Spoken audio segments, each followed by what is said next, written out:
You spent months building your digital portfolio, growing your assets, and now you are rolling in the dough. Well, I should say crypto. But what happens if the unthinkable happens? If you were to pass away suddenly, what would happen to all of your crypto? Well, with fiat currency like the US dollar, if you were to die suddenly, your assets would be taxed, and an executor, like a family member, would be given the power to disperse the money in any way they see as appropriate. So most likely, your money would be split up between family members. But that is not the case with cryptocurrency.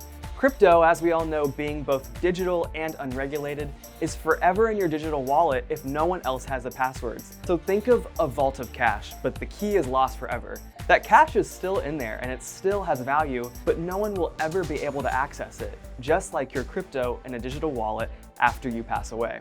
So to prevent your crypto from being lost forever in the event of your death, it's smart to share your digital wallet passwords with someone you trust. This way, your hard work will not go to waste. If you don't give someone else access to your digital wallets, if you were to pass away suddenly, your crypto will be gone forever.